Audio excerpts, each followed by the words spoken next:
You may be an ambassador to England or France, but that's not going to save you from old Muhammad's rants. And when his followers come around and the cries of Allahu Akbar sound, remember, they don't really have the moral high ground. Ladies and gentlemen, we are here. This week in Jihad is back. I am sorry to say, in a perfect world, there would be no This Week in Jihad, and we would be discussing happier matters. But we are here with the great Dr. David Wood. David, good afternoon, good evening, and good morning.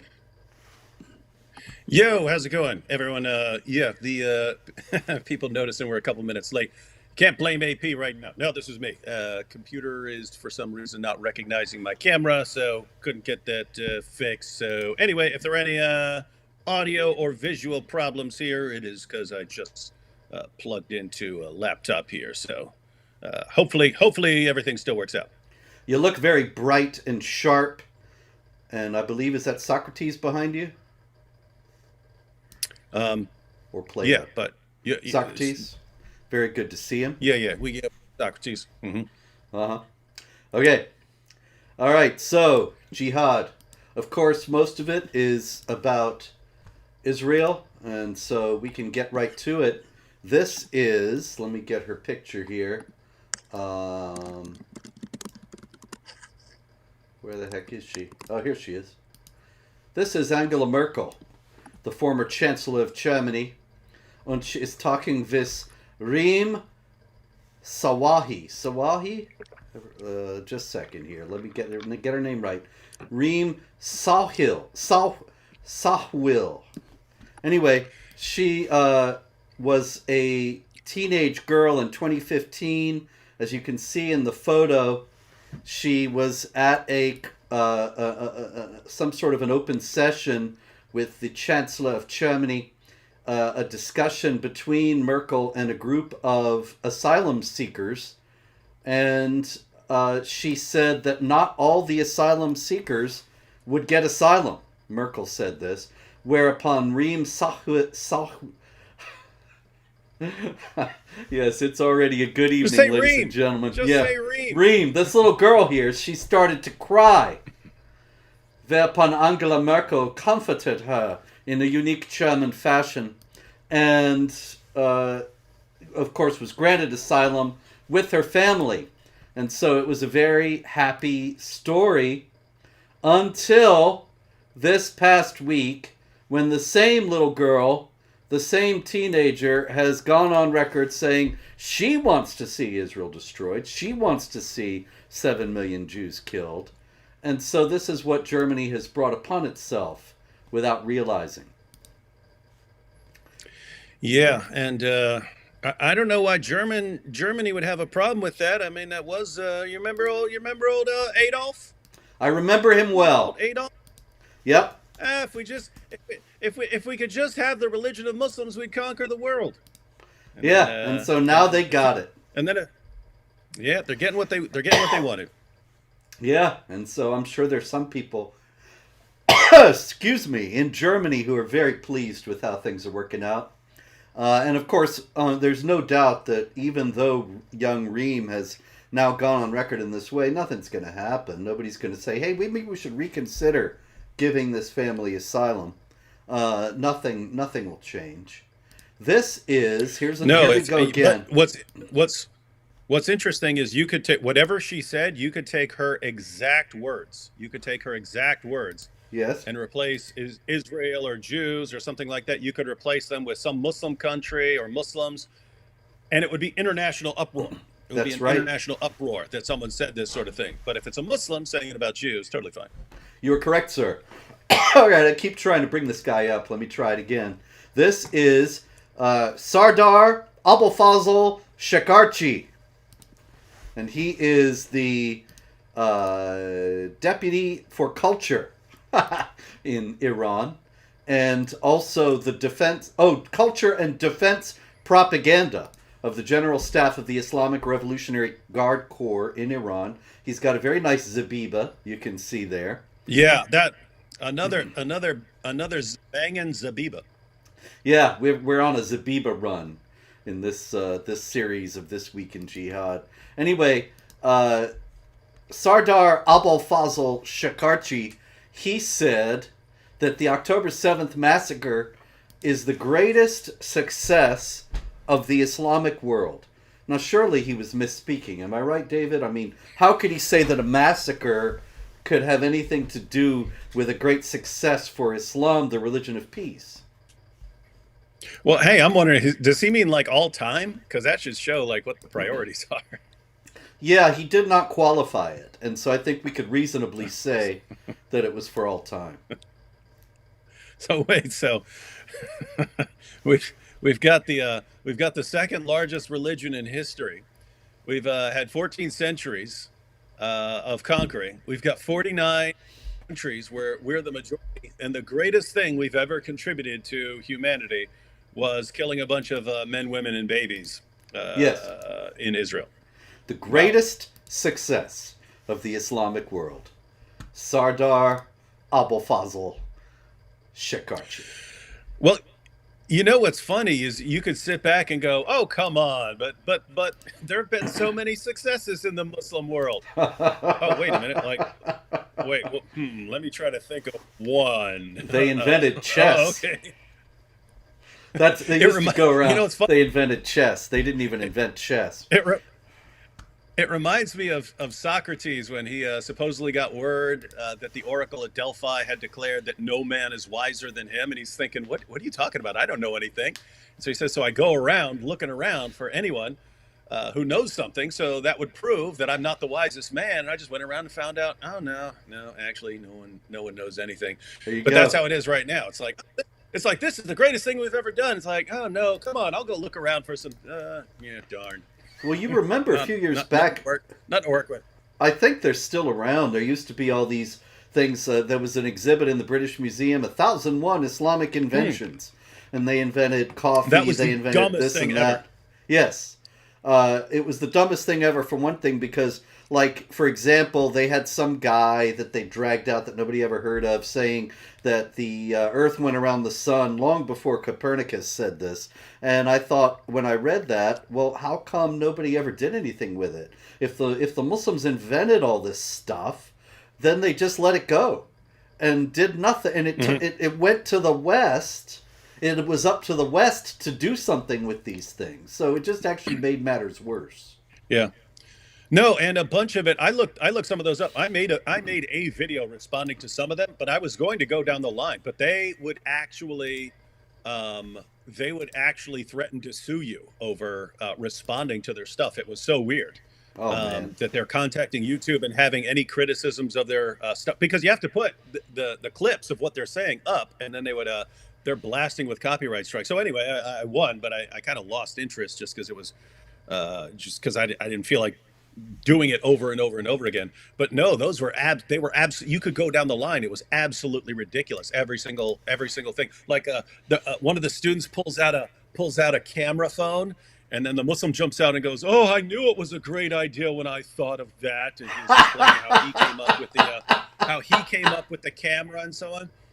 And I mean, Aristotle talked about the what's called the pinhole camera, the camera obscura. This guy just had one, and he said, "Hey, it's like an eye."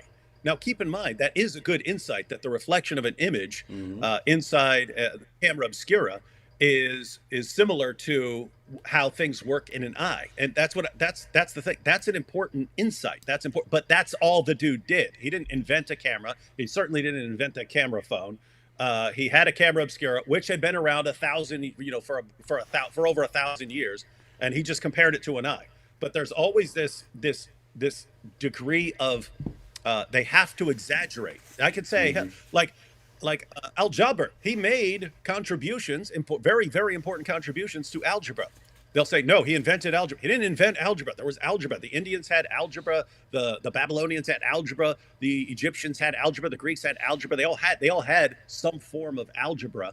And yes, this guy played a role in its development. He didn't invent it. They always have to, whatever reality is, they have to dial it up like a thousandfold to make Islam sound interesting. Yeah, it's just and And you and that you wonder, why can't you just state things accurately? And the answer is because it's not enough to be impressive. Yes, they have to exaggerate because they're manifesting a certain insecurity at the fact that they really have very little to show for being around for 1400 years. I'm here. I got a question here for you, David. Oh, it just jumped. Here we go. Why is David looking up to Jannah? And I was wondering that myself. You keep on looking up as if maybe Gabriel is speaking to you.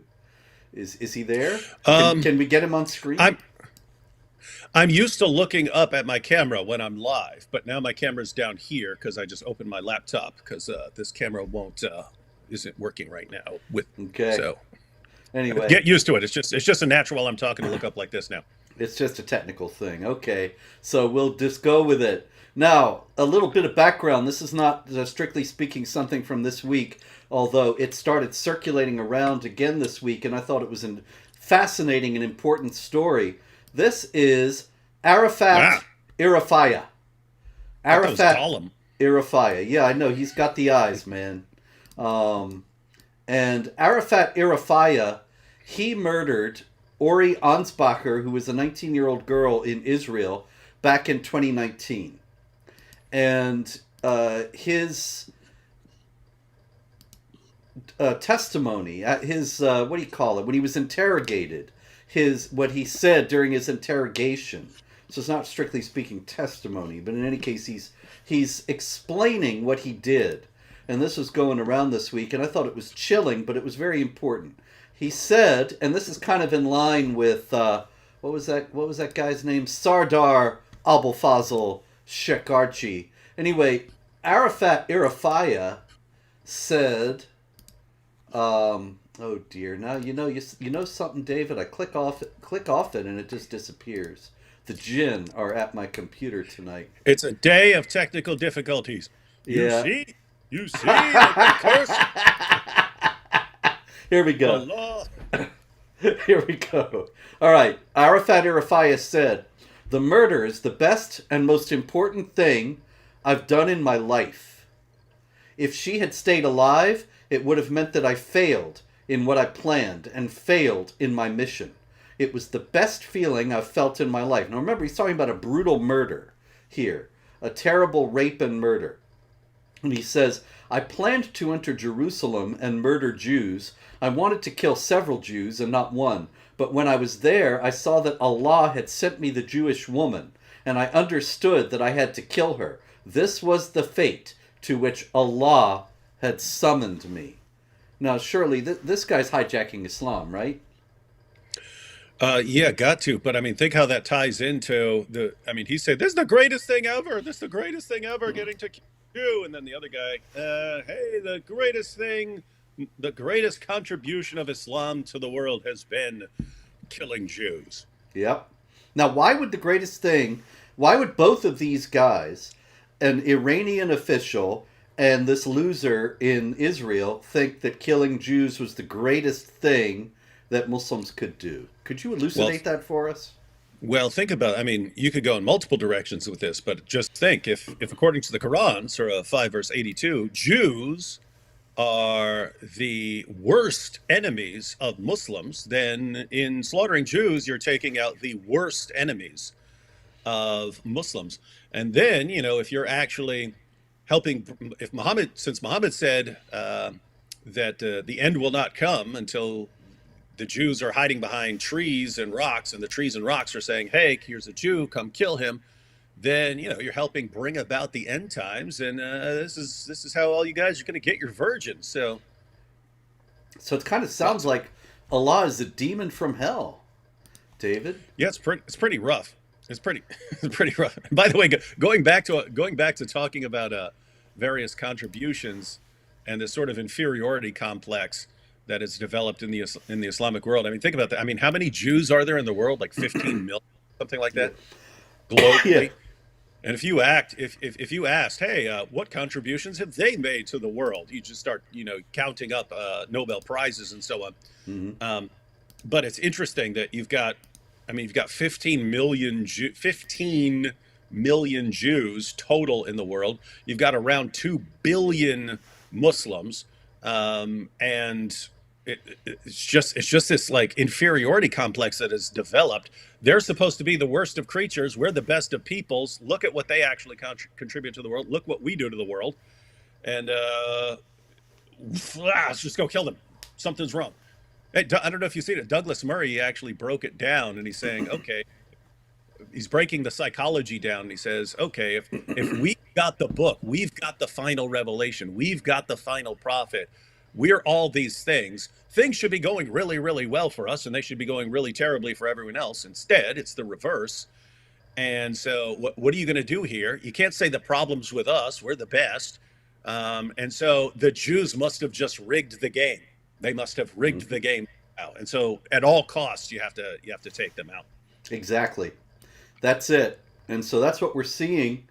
And of course, I think probably the biggest story of the week, although it's not clear what happened exactly yet, comes out of Los Angeles, where there was a 69-year-old man, Paul Kessler, and he was demonstrating in favor of Israel.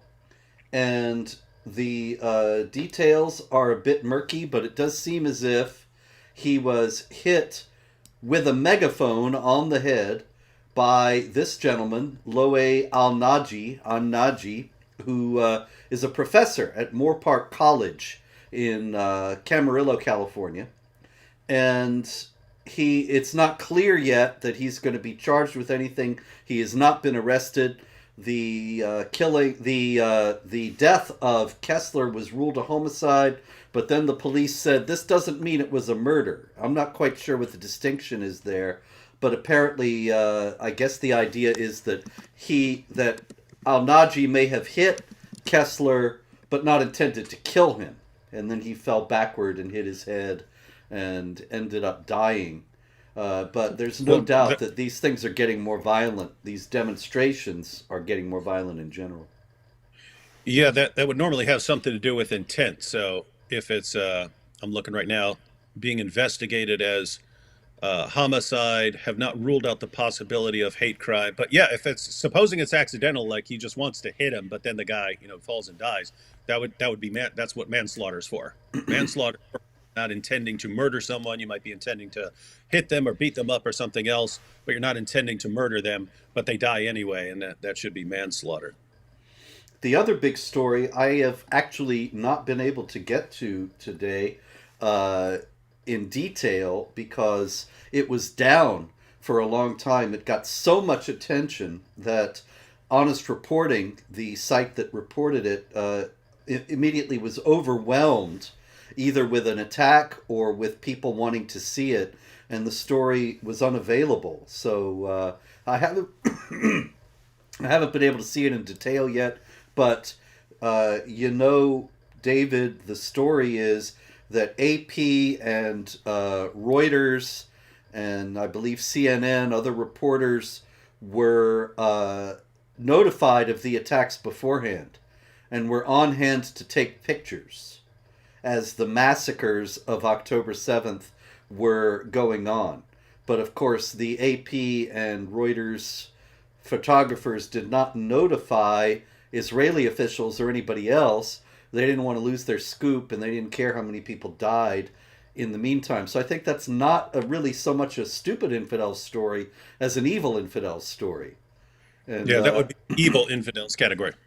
oh, yeah. But why do you think they would do that? What on earth are they thinking? Um, I mean, there are situations where journalists don't want to reveal their sources and so on, and I guess they could use that as a justification. But my goodness, it's similar to doctor-patient confidentiality. If you're talking to a psychiatrist or something like that, that things are privileged. If a person's saying, "Hey, we're going to go," if you're talking to a patient and he says, "I'm going to go murder a bunch of people," that kind of okay, peels off. Hmm. Peels off. Now I got to tell. Yeah, one would think. But in this case, it just went off without a hitch, and nobody seems to have minded. It seems to me that with the incredible bias against Israel that most of these, actually all of these outlets have, that they didn't really even care if a lot of Israelis were killed. Uh, I hope that this will lead to a thoroughgoing house cleaning in these agencies, but unfortunately, I don't think that's going to happen. These alleged news agencies, that is. Yeah, I mean, I'm hearing about this for the first time right now, so I'm hoping that something comes out to explain this and show that it's not as bad as it sounds. But yeah, I mean, think about it. So worse, if it is as bad as it sounds, then the reasoning would kind of be that it's just now ingrained into these news agencies. Well, what are we going to do? Notify the Israeli authorities, and then they stop Hamas? Why? Then we'd be siding with the oppressors and getting freedom fighters killed. Yeah, yeah, that's probably it. That's how the left thinks, certainly. And meanwhile, other stupid or useless infidels, we go to Britain where there's never any shortage of such people. Very interesting situation where there was a group of counter protesters at a pro Hamas rally. And of course, the pro Hamas demonstrators all had their Palestine flags. And the counter protesters brought British flags. Who do you think the cops told to put their flags away? The ones they regarded as either bad or somehow worse or as less likely to to beat the crap out of them. Yeah, obviously the British police are afraid of the Muslim demonstrators. They told the British people to put away their flags. And one of the cops said a very revealing thing as he was asked, well, why are you telling us to put away our flags and not telling them to put away their Palestine flags? And he said, there's way more of them than there are of us. Mm-hmm. And that's certainly going to keep on being true in Britain and only become more true as time goes by, given the demographic trends.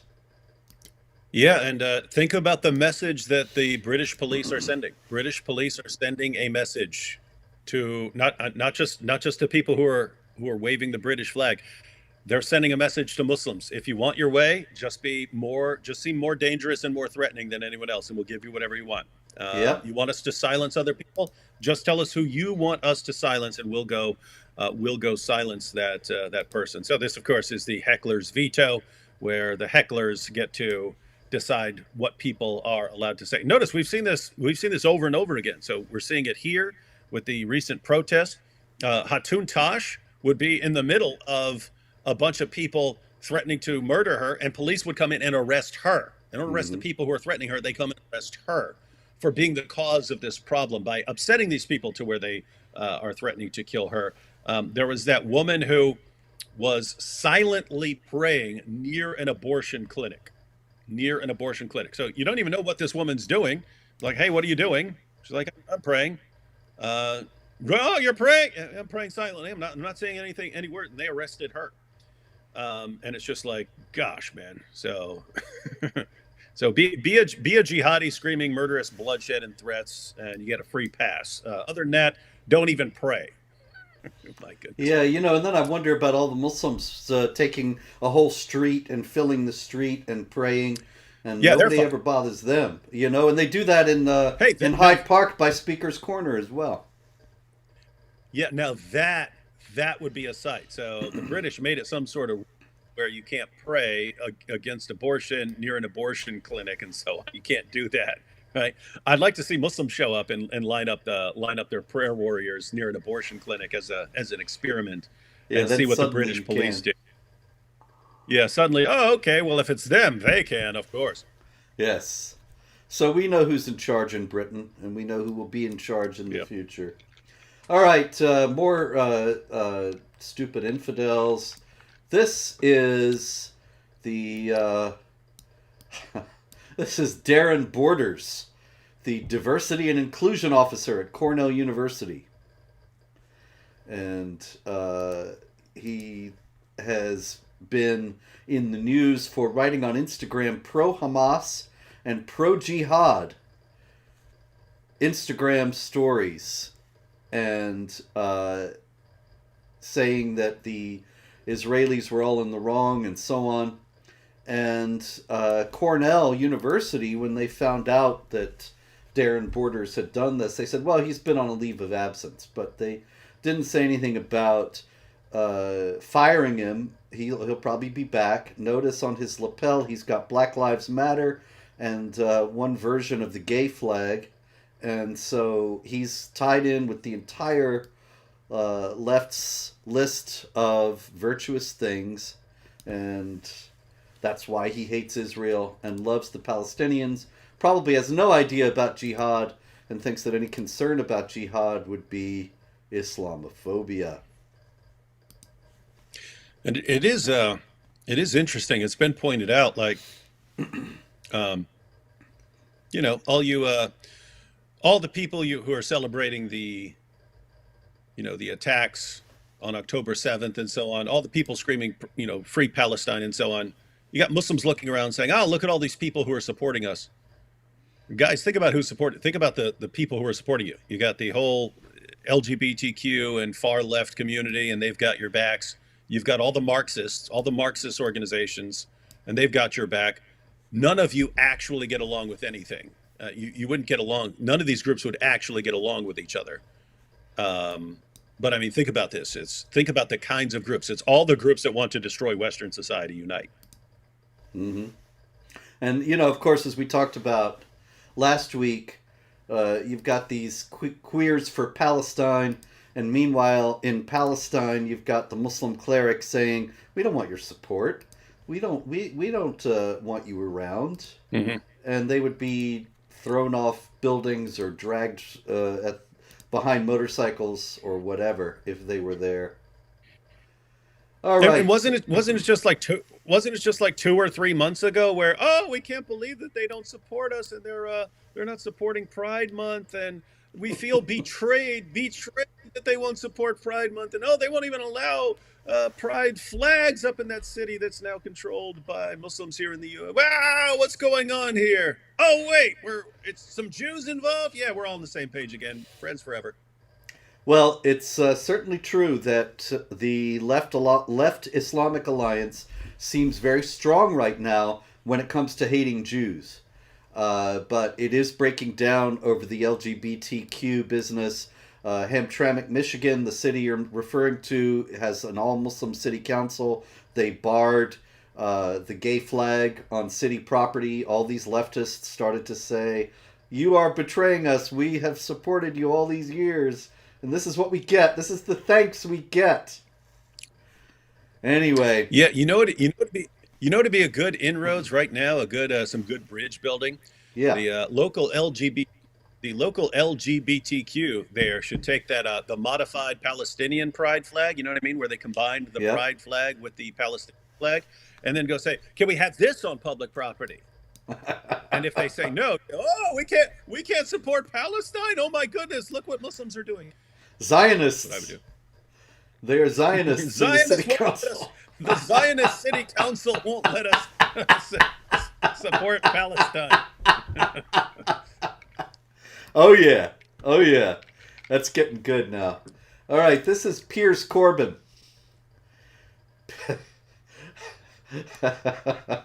Piers Corbyn is the brother of Jeremy Corbyn, who used to be the leader of the Labour Party in the UK. And Piers Corbyn, his brother, was recorded the other day, and people said, what do you think about this massacre on October 7th? And he says, well, I don't know. You see, Hamas and Israel funds Hamas. You understand that? Israel let these so-called troops in. They allowed the hostages to be taken. The whole thing is a game to justify the flattening and genocide of Gaza. You see Israel and Gaza. Israel funds Hamas. You understand that? Well, he said that already. There is oil under Gaza. The Israelis want it. The Americans want it. And somebody says to him, how did you feel when you saw the butchering and massacre of those kids at the rave? And he says, it was a lie. There was no killing of children. It was a lie, a lie, a lie. The Israeli government admits it was a lie. They were actors. That's what Piers Corbyn, the brother of the former leader of the Labour Party, and no doubt a Marxist himself, said in Britain. What do you think, David? It's interesting how everyone blasts Alex Jones for years as a complete lunatic for, after a school shooting, he would say, it's all staged. It's all staged. Where are the pictures? But notice, even if you showed the pictures of some people don't want to show pictures of their massacred children.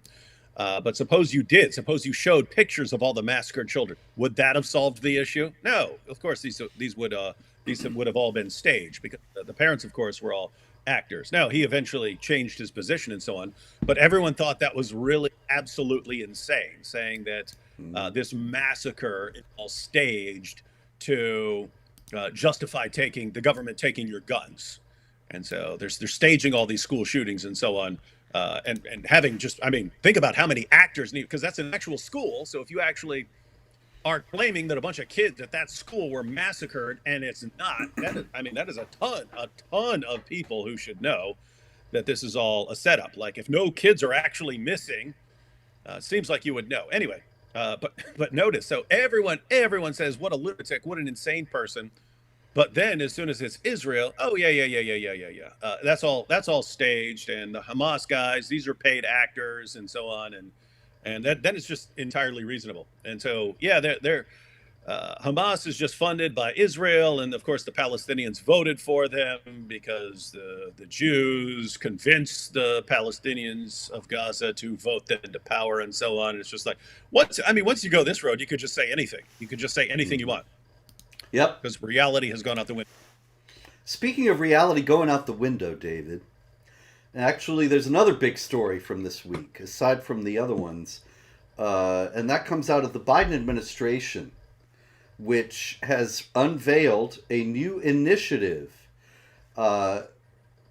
in the wake of this massacre in Israel of 1,400 people, which is massive in relation to the population of Israel, makes it proportionately a much larger attack for Israel than 9/11 was for the United States. In the wake of that, the Biden administration this week unveiled a national strategy to counter Islamophobia. Anti-Semitism. Well, that's good. As long as they got their priorities right.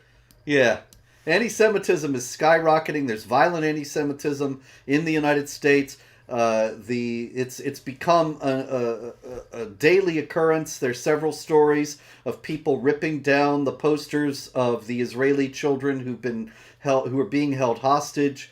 The man was killed in Los Angeles. A kid got his nose broken at Tulane University. The Kaibar genocidal chant is sounding all over the country at demonstrations, and the administration is starting to fight Islamophobia. And not only that, David, but the administration's new initiative to counter Islamophobia will be led by the Domestic Policy Council and the National Security Council. National Security Council. So you know what that means, David. You and I were terrorists. We are threats to national security. That whole story reminded me of a tweet from the late Norm Macdonald. This is from 2016. ISIS were slaughtering everyone. And Norm Macdonald tweeted, so for anyone who doesn't know, he's a comedian. But he said in a tweet, "What terrifies me is if ISIS were to detonate a nuclear device and kill 50 million Americans. Imagine the backlash against peaceful Muslims." Imagine ISIS launches a nuclear device and kills 50 million Americans. What about the Muslims? I wrote, actually, great minds think alike, David. I wrote a few days ago an article at PJ Media called "The Biden Regime is Setting Policy by Old Norm Macdonald Tweets," and quoted just that one. That is indeed what's going on here. That there was a massive Islamic Jihad attack, and in response, we get the initiative against Islamophobia. I don't get that at all. But in any case, I think that it's important to note that Islamophobia is sort of a trick. It refers to two different things. It refers to vigilante attacks against innocent Muslims, which nobody is in favor of and are never justified. And if that's all they're talking about, then fine. However, the same word is also used to refer to any kind of analysis of the motives and goals of jihadis, which would mean that David and I are Islamophobes, as of course we are often called. And thus the National Security Council is going to be looking at us. I hope that they will not be banging on our door at 4 o'clock in the morning, but you never know these days. All right. Meanwhile, we have more stupid infidels in Britain. This is actually not a stupid infidel. This is a guy taking advantage of the situation. This is Mohammed Kasbar of the Muslim Council of Britain. Rock the Kasbah. I was thinking the same thing. Anyway, he is the chairman of the Finsbury Park Mosque in London. And he recently praised the founder of Hamas as the master of the martyrs of the resistance. Sheikh Ahmed Yassin, he said, the master of the martyrs of the resistance. And Kasbar, even though the British government said that it was going to have nothing to do, zero engagement with the Muslim Council of Britain because of their glorification of terrorism, like this guy's praise of Sheikh Yassin, the founder of Hamas, they are actually going to him. He is one of their advisors on hate crime, Mohammed Kasbar. And so they want to know about how to deal with hate crime in Britain. This is the guy they're going to, the pro-Hamas leader of the Muslim Council of Britain. Well, this would be similar to, back in the day, government organizations, if they wanted to know about jihad and so on, would go to someone like you. Then they found out, no, they have to go to CARE. Yeah, CARE had millions of dollars and I didn't. So I wonder if that had anything to do with it. Anyway, European Union, meanwhile, speaking of millions of dollars, has given $717 million to the Palestinians since 2021. And that includes $236 million to Gaza. Well, someone's got to pay for the Lamborghinis for the sons of the Hamas guys. Yeah, that's an interesting point, that we have these ISIS millionaires, Khalid Mashal, Ismail Haniyeh, and others. They are actually not ISIS, Hamas billionaires. And you got to wonder, they don't have any income. They don't make any money. They don't have jobs. All they are is agitators. But what they do is skim off the aid money that is supposed to go to the supposedly suffering Palestinians. And so the money ends up going to jihad and to line the pockets of these corrupt rulers. And it's funny because these guys get to say, hey, jihad is what gives you an eternity in paradise. But some of us need to live in paradise now, so you guys know what you're fighting for. And so we're going to live just like we're going to be living.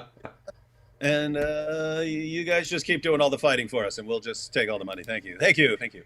Yep. Got to get this guy's picture here. Yes.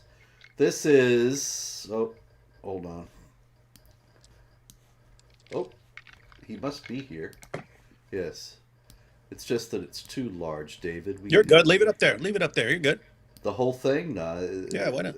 Because then if we're talking, we can hear you. There you go. People can hear our voices, and I can imitate this guy.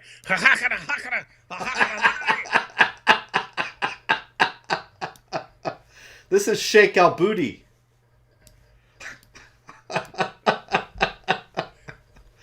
Sheikh Al-Budi, Sheikh Tawfiq Ramadan Al-Budi. I gotta tell AP there's an actual Sheikh Al-Budi. Yes, there he is, man.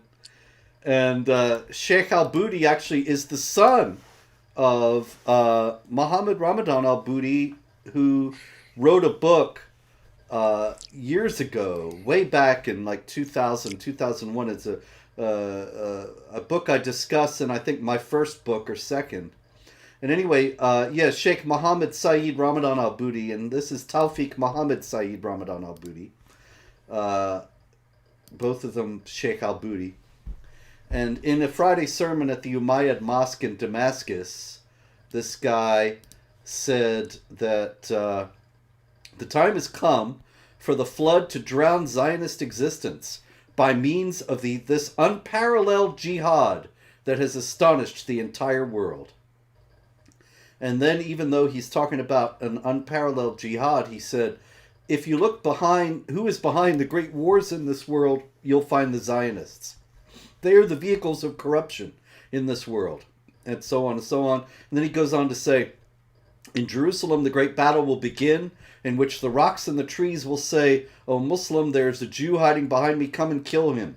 Indeed, the rocks and the trees will say to the Muslims, O Muslim, there is a Jew hiding behind me, come and kill him. Even the soil, even the rocks will spit out this filthy race of people. Sheikh Al Budi. Shake, shake, shake. Shake, shake, shake. Shake Al Budi. Hey, Yes. I'm noticing a parallel with them all praising this as like the greatest thing ever. And it's like Yes.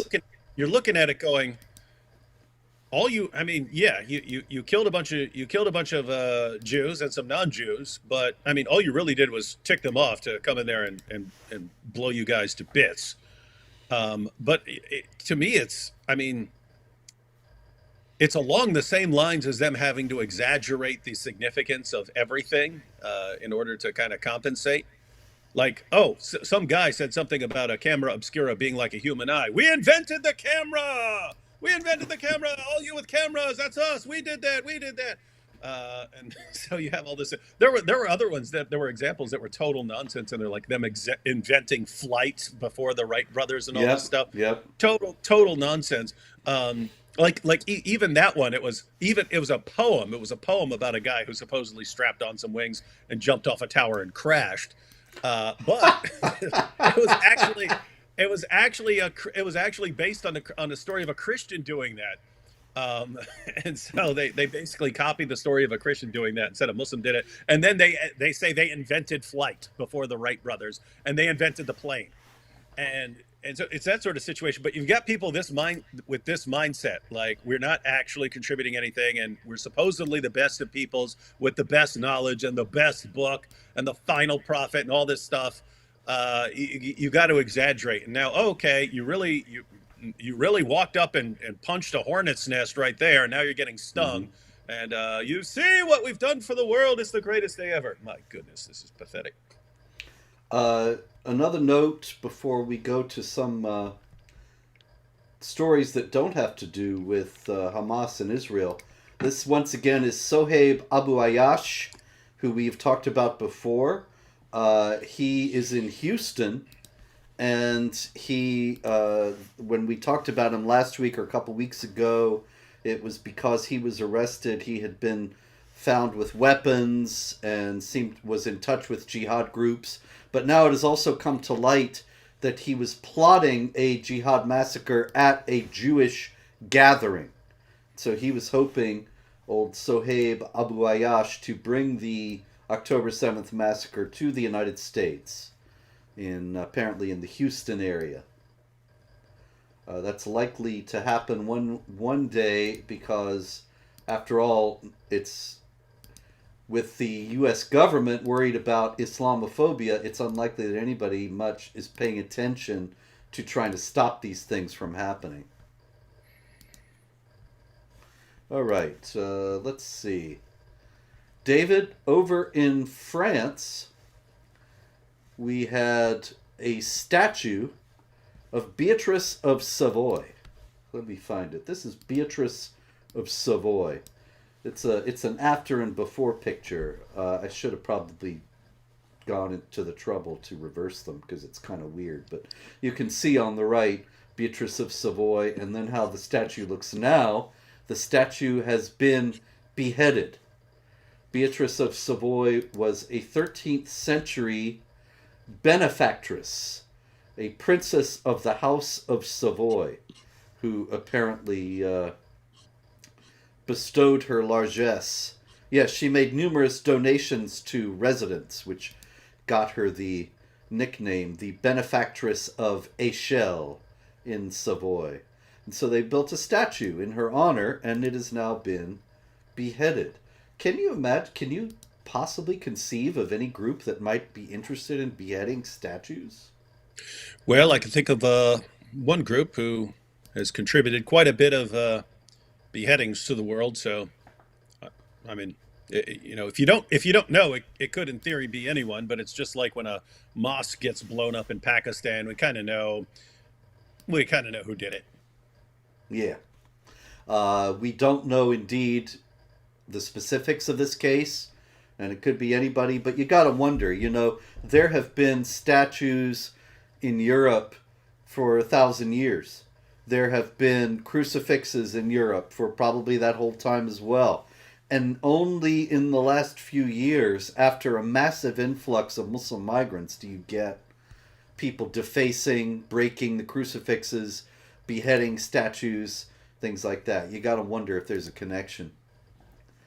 Meanwhile, in France, there was a man in Chasse-sur-Rhône, or however you say that, in Lyon.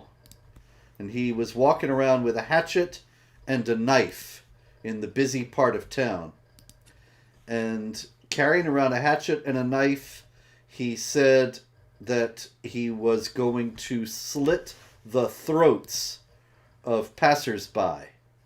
Why would he say slit the throats, David? I mean, could just be random, or could totally be connected to the Quran saying "strike at their necks." Well, I have to also fill in a little bit more detail. He said that he was going to kill people who have no respect for Islam. Hmm. That'll get them to respect Islam. Yeah, or at least Actually, get them to pretend. yeah, that's the problem, is that they will take the silent acquiescence and fear as respect. And so that'll be good enough as far as they're concerned. The jihadis, that is. And so it's a shame this guy is walking around with a hatchet and a knife saying he's going to murder people who have no respect for Islam. And that's he'll get a spurious kind of respect. But I mean, notice how easy this is to deal with. Guy says, "Oh, I'm going to kill you unless you respect the Quran." You say, "Okay, well, 50 of us are gonna pull out Qurans and take a leak on them right now. What are you going to do about it?" And then, "Oh, I'm going to do something." Okay, well, then 100 of us are going to do it. That would end real quick. It would end real quick. Hey, Instead, we always just reward the jihadis with whatever they want. Oh, this is what you want? Okay, well, we don't want to cause any problems, so we'll do whatever you say, which encourages them that violence is the way to get what they want here. there you go, David. Whoops. We're getting a threat right here on the show. That one's for you, looks like. Remember what we did to Hatun 2 years ago? That is your inevitable fate if you continue to dare to play around with the faith of 2 billion Muslims.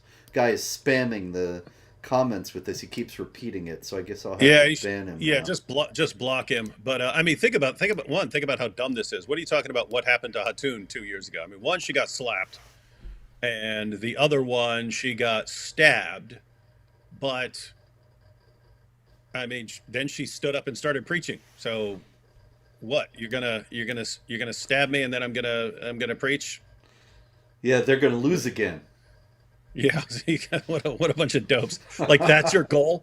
That's your goal. We were just talking about guys who do something that has no significance beyond taking a lot of people off and exposing their religion, and they treat it as some great thing. And this guy's been going around for weeks doing this, Robert. We blocked him from the other channels. He just goes, Mm-hmm. "Oh, Hatun, what we did to Hatun."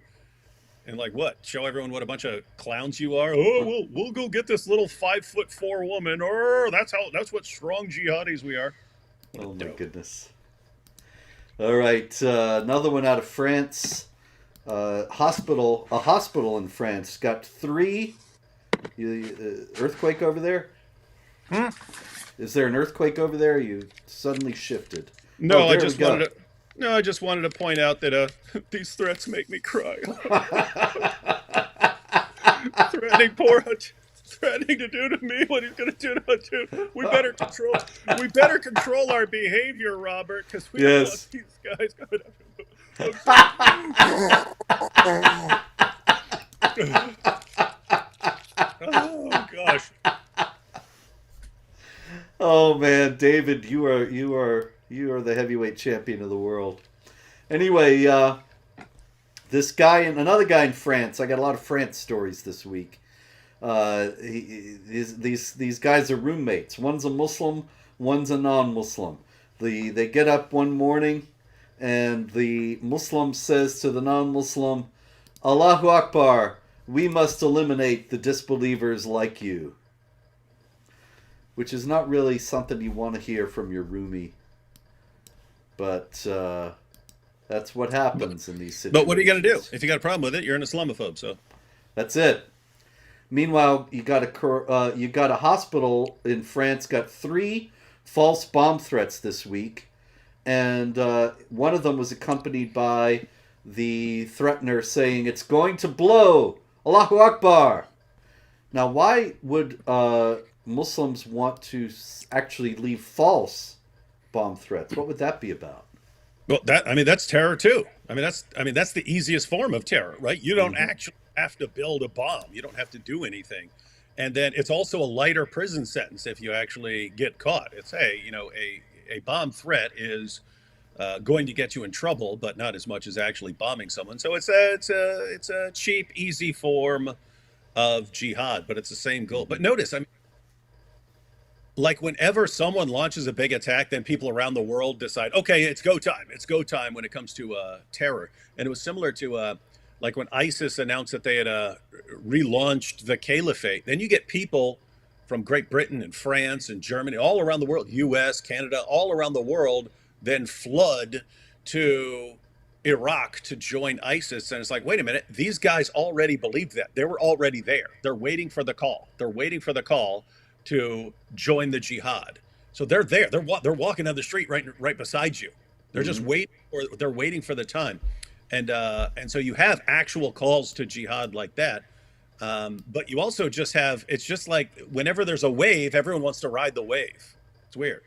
Yeah, there's been a real surge of jihad activity all over in the wake of October 7th. It seems as if, well, I think human beings in general are imitative.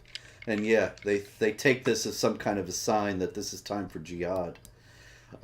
In France, this kid goes to juvenile court, Daouda Sangare, and he's 15 years old. He's in juvie, and he stands up in court and he screams, "Allahu Akbar! You are all going to die together," which is perhaps not the best way to behave when you're in juvenile court. On the other hand, it's France, so maybe they'll make him prime minister. Yeah.